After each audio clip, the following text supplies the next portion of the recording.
Hello everyone, स्वागत छ हजुरहरूलाई अर्को नयाँ भिडियोमा।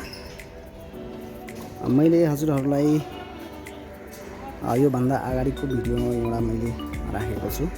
त्यसमा चाहिँ पाइलिङ गरेको हैन, पाइलिङ गर्ने तरिका कसरी पाइलिङ गर्छ हैन, पाइलिङ कसरी कङ्क्रिट त्यो पाइलिङ बोरहोल खन्छ, बोरहोल खनिसकेपछि कसरी तपाईको त्यो हैन पाइल केज त्यसमा राख्छ, पाइल केज कसरी बनाउँछ, लगभग मैले त्यो स्टेप वाइज एउटा भिडियो राखेको थिएँ।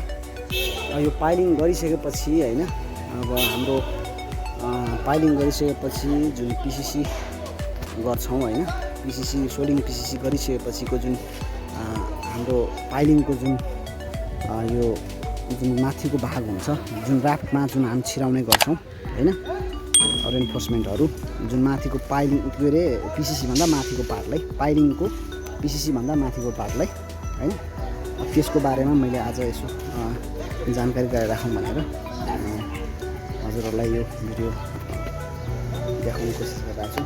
अब जुन यो पाइलिङ गरिसकेको छ हेर्न सक्नुहुन्छ, माटो यसमा चाहिँ कङ्क्रिट पाइल गरेकोमा चाहिँ कङ्क्रिट अझै माथि पनि छ, तर जुन हाम्रो चाहिने लेभल हुन्छ हैन, राफ्टको लेभल PCC को लेभल भन्दा माथि, अब राफ्टको लेभल त्यहाँभन्दा बढी माथि आएको जुन हाम्रो पाइलको भाग हुन्छ हैन, कङ्क्रिट पाइलको जुन भाग हुन्छ त्यसलाई फुटाएर हैन, त्यसलाई फुटाएर हामीले फेरि हैन त्यसको रेन्फोर्समेन्ट मात्रै निकालेर राख्छौँ। र त्यो रेन्फोर्समेन्ट चाहिँ हैन हामीले कङ्क्रिटको के अरे सरी राफ्टको रिबार, राफ्टको जुन हाम्रो टप र बटमको जुन जाली हुन्छ त्यसमा चाहिँ हैन यो छिराएर राखिदिन्छौँ है।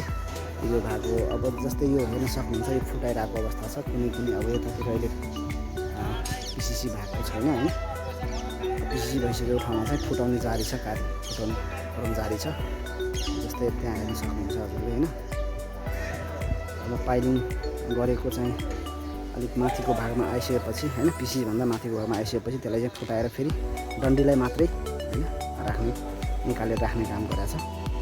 अब यो चाहिँ पाइलिङ भइसकेपछि जुन PCC को सोलिङपछि PCC को लेभल आउँछ, त्यहाँ चाहिँ यसरी हामीले पाइलिङको माथिको भागलाई यसरी फेरि फुटाएर हामी राख्छौँ। यो चाहिँ हेर्न सक्नुहुन्छ हजुरहरूले।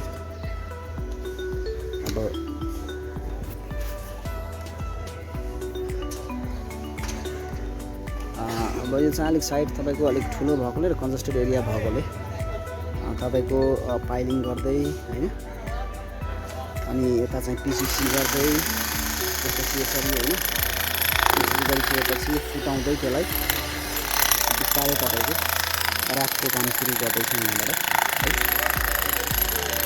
अब यसरी चाहिँ पाइलको माथिको भागलाई फाइनली राफ्टमा छिर्नको लागि यसरी चाहिँ तपाईँको फुटाएर फेरि हैन डन्डी मात्रै निकालेर राख्नुपर्छ हैन।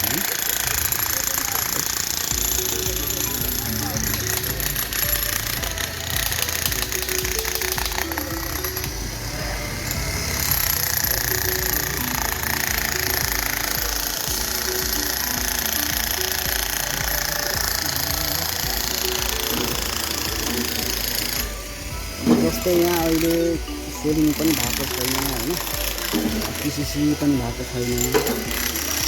अब यहाँको चाहिँ अहिले सोलिङ PCC गरिसकेपछि फेरि जुन यो पाइल छ माथिको, त्यो पाइलको जुन कङ्क्रिटको पोर्सन छ PCC भन्दा माथिको कङ्क्रिटको पोर्सनलाई फेरि फुटाएर डन्डी मात्रै निकालेर राख्ने, अनि त्यसपछि त्यो डन्डी जुन हुन्छ हैन माथिको PCC भन्दा माथिको त्यो चाहिँ राफ्टमा चाहिँ छिराउने, त्यो चाहिँ राफ्टमा छिराएर राख्ने हो हैन, ताकि त्यसको चाहिँ तपाईँको जुन मेकानिजम हुन्छ लो ट्रान्सफरको हैन, राफ्ट अब पुरै बिल्डिङको चाहिँ राफ्टमा आउँछ, राफ्टबाट फेरि चाहिँ पाइलमा गएर चाहिँ लोड डिस्ट्रिब्युट गर्ने जुन मेकानिजम हो हैन, त्यो मेकानिजम फ्लो गर्नलाई यो गरिरहेको हो।